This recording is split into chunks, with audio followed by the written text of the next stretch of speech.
स्वागत है। 1857 में अंग्रेजों ने एक पेपर कार्ट्रिज इंट्रोड्यूस किया। हिंदुस्तानियों ने उसको इस्तेमाल करना रिफ्यूज कर दिया इस ग्राउंड्स पे कि उसके ऊपर जो ग्रीजिंग है वो काऊ के फैट की या पिग के फैट की है। अब सच्चाई क्या है, इस पे कंफ्यूजन है। क्यों? क्योंकि हिस्टोरियंस में कंफ्यूजन है। कोई कहता है हिंदुस्तानियों ने they refuse to bite the bullet, but historians को यह नहीं समझ में आता कि बुलेट और गन पाउडर कार्ट्रिज का हिस्सा होते हैं। तो हिंदुस्तानियों ने कार्ट्रिज को रिफ्यूज किया था, बुलेट को नहीं। दूसरा हिस्टोरियन जो है वो लोडिंग प्रोसीजर में कंफ्यूज करता है। कोई और हिस्टोरियन जो है वो कहता है कि 2/3 ऑफ द कार्ट्रिज वाज ग्रीज्ड। वैसा नहीं था, 1/3 ऑफ द कार्ट्रिज वाज ग्रीज्ड। जब हिस्टोरियंस में कंफ्यूजन हो तो हिस्ट्री में कंफ्यूजन होता है, और 1857 के बारे में यही कंफ्यूजन आज तक चल रहा है, जिसमें बहुत जबरदस्त रिसर्च की जरूरत है।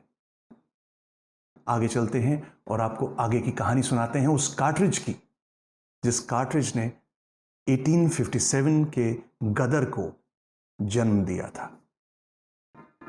1722 से लेके 1840 तक ब्राउन बेस नाम की गन का वर्चस्व था। यह गन आगे से लोड की जाती थी, इसकी नली स्मूथ थी, और इसके लिए एक लेड का गोला, स्फेरिकल बॉल इस्तेमाल किया जाता था एज अ बुलेट।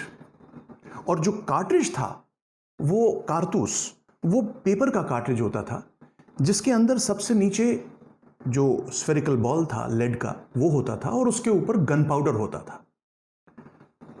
जो भी सोल्जर उसको इस्तेमाल करता था पहले उसको मुंह से काटता था उस कार्ट्रिज को, गन पाउडर मजल में डाला जाता था, फिर उसके बाद जो गोला था वो डाला जाता था, फिर एक रॉड के साथ, जिसे रैम रॉड बोलते हैं, उसे ठीक तरीके से अंदर दबाया जाता था, और फिर उस गन को फायर किया जाता था। यह प्रोसीजर 1740 से ऑलमोस्ट 100 साल तक उसके बाद कंटिन्यूअसली वैसा का वैसा ही रहा। थोड़े से बदलाव आते हैं बाद में, पर पेपर कार्ट्रिज का इस्तेमाल और उसको बाइटिंग का इस्तेमाल गन में डालने के लिए 100 साल पुराना था। अब एक captain John Norton south India में आते हैं और वहां ऑब्जर्व करते हैं कुछ साउथ इंडियंस को एक ब्लो गन से एक ब्लो डार्ट शूट करते हुए, और वो ऑब्जर्व करते हैं कि साउथ इंडियंस एक अजीब तरीके का कमल का गूदा, जो निचला हिस्सा होता है स्पंजी, उसको इस्तेमाल करते हैं ब्लो गन में, ताकि जैसे ही वो फूंक मारते हैं वो ब्लो डार्ट के पिछला हिस्सा जो है वो फूल जाता है और उसको प्रोपेल करता है आगे बड़ी तेजी से मूव करने के लिए। इस चीज से इंस्पायर होके कैप्टन जॉन नॉर्टन एक बुलेट का इजाद करते हैं और उसको एक कोनिकल शेप देते हैं, और पीछे से उसमें थोड़ा सा हॉलो कप रखते हैं, इस तरीके से कि जब उसको गन को फायर किया जाए वो पिछला हिस्सा फूल जाता है और नली के साथ चिपक जाता है और बड़ी तेजी के साथ बाहर निकलता है। यह इजाद जब अंग्रेजों के सामने रखी गई तो उन्होंने रिजेक्ट कर दिया, पर 1846 में फ्रांस में क्लॉड एटियन मिनिए इस इजाद को उठाते हैं और थोड़ा सा और इंप्रूव करके अपनी एक अलग बुलेट बनाते हैं, जिसका नाम हिस्ट्री में मिनिए बॉल है। और यह बहुत ही डिवास्टेटिंग इफेक्ट लाता है पूरी की पूरी राइफलिंग इंडस्ट्री में, क्योंकि टेक्नोलॉजी बदल जाती है। जो नली पहले स्मूथ होती थी उसके अंदर स्पाइरल ग्रूव्स बना दिए जाते हैं, ताकि जब ये कोनिकल बुलेट फायर हो तो इसको एक स्पिन मिले, ये गोल घूमते हुए बाहर निकले, ज्यादा दूर तक जाए, ज्यादा एक्यूरेट हो जाए, फास्टर हो जाए। और इसका इफेक्ट अमेरिकन सिविल वॉर में बहुत डिवास्टेटिंग था। मिनी बॉल से जिसको चोट लगती थी वो शायद ही बच पाता था। ये इजाद मिनी बॉल की विलियम प्रिचेट उठाते हैं और वो इसको आगे इंप्रूव करते हैं इस बुलेट को, और साथ ही साथ एक गन की भी इजाद करते हैं जिसका नाम है एनफील्ड पैटर्न 1853। ये गन, इसकी मजल जो थी, इसकी नली जो थी, उसको राइफलिंग की गई थी, उसके अंदर स्पाइरल ग्रूव्स डाले गए थे ताकि जो मिनिए बॉल से उन्होंने इंप्रूव करके बुलेट बनाई थी वो उसमें इस्तेमाल हो सके। मिनिए बॉल की जो ये बुलेट थी, इसके लिए एक अलग से कार्ट्रिज क्रिएट होता है पेपर का, जिसमें 3 अलग तरह के पेपर इस्तेमाल होते हैं। बुलेट के कंपोनेंट के लिए अलग पेपर, उसके ऊपर गन पाउडर के कंपोनेंट के लिए अलग पेपर, और इन दोनों को रैप करके सिलेंडर बनाने के लिए अलग पेपर। और ये कार्ट्रिज जो निचला बुलेट का हिस्सा था उस पे उसकी ग्रीजिंग होती है। एक कहा जाता है 5 पार्ट्स टैलो, 5 पार्ट्स स्टेरिन और 1 पार्ट बीजवैक्स। पर ये ग्रीज, इसमें टैलो जो लार्ड, जो फैट है, वो एनिमल फैट है, वो पिग का फैट है कि काऊ का फैट है, this is lost to history. इसके ऊपर रिसर्च होनी बाकी है। पर हिंदुस्तानियों में ये र्यूमर बाद में आ जाती है कि इसमें पिग या काऊ का फैट है, और इसको अंग्रेज किसी भी प्रकार से डिस्पेल करने में असमर्थ होते हैं उस दौरान में।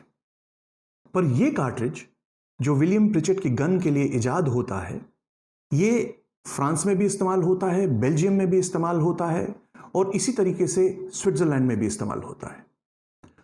पर इसकी मस्केटरी के यूजर मैनुअल में एक चीज लिखी गई थी कि मान लीजिए अगर कार्ट्रिज में ग्रीस कम है तो सोल्जर को बुलेट को मुंह में लेके उसके आगे पीछे सलाइवा लगाना चाहिए, जो लुब्रिकेंट का काम करेगा जब उस गन में उस बुलेट को फायर किया जाएगा। तब लुब्रिकेंट यूज क्यों करते थे? ये ग्रीजिंग का कारण यह था कि जो राइफलिंग की ग्रूव्स थी अंदर उस नली के, वो उससे जिस वक्त ऑक्सीडाइजेशन होती थी और वो पेपर जलता था और ग्रीस के साथ वो चीज जलती थी, तब वो राइफलिंग ग्रूव्स भी साफ हो जाते थे और गोली को एक अलग मोमेंटम मिलता था। और इससे शुरू होती है आगे की कहानी, जब 1857 में ये गन्स और ये कार्ट्रिज इंडिया लैंड करते हैं। अंग्रेज अपने एम्पायर को मैनेज करने के लिए बहुत कॉस्ट कॉन्शियस तरीके से काम करते थे। इंग्लैंड और इंडिया के बीच में बड़े लंबे डिस्टेंसेस थे और टाइम बहुत लगता था, तो उन्होंने यहां पे ही जगह जगह आर्सनल्स क्रिएट किए थे। उन आर्सनल्स में स्टोरेज की फैसिलिटी थी आर्म्स के लिए, और वेपन्स को रिपेयर करने की फैसिलिटी थी। यहां तक कि उन्होंने एम्यूनिशन को स्टोर और मैन्युफैक्चर करने की भी फैसिलिटी आर्सनल्स में क्रिएट की थी। और ये डिपोज जो थे अलग अलग जगहों पे थे। दमदम में कलकत्ता के पास ये भी एक डिपो था। कोई 1853 में अंग्रेज ये विलियम प्रिचेट के द्वारा जो उन्होंने नई बुलेट बनाई थी, उसका जो कार्ट्रिज है वो उसका एक पूरा जखीरा हिंदुस्तान भेजते हैं, यूज के लिए नहीं, सिर्फ स्टोरेज के लिए, और ये चेक करने के लिए कि ये कार्ट्रिजेस इंडियन क्लाइमेट में कैसा बिहेव करते हैं स्टोरेज के दौरान। 1855 के आसपास ये पूरा का पूरा जखीरा वापस चला जाता है टेस्टिंग के लिए कि क्लाइमेट का, हिंदुस्तानी क्लाइमेट का इसके ऊपर क्या असर पड़ा। और फिर 1856 में एक बहुत बड़ा कंसाइनमेंट कार्ट्रिजेस का इंडिया लैंड करता है।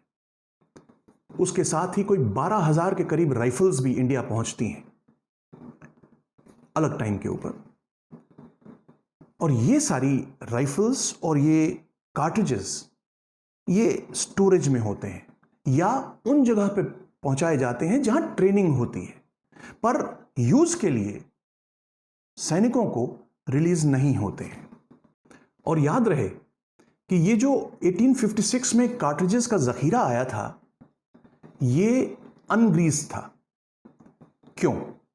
क्योंकि अंग्रेजों ने 1846 में इन कार्ट्रिज का पेपर मैन्युफैक्चर इंडिया में शुरू कर दिया था, और उसके साथ ही जो ग्रीस इसके आगे पीछे लगाई जाती थी निचले 1/3 हिस्से पे, वो ग्रीस इंडिया की ही एक कॉन्ट्रैक्टर फर्म थी गंगाधर के नाम की, जो अंग्रेजों को डिलीवर करती थी।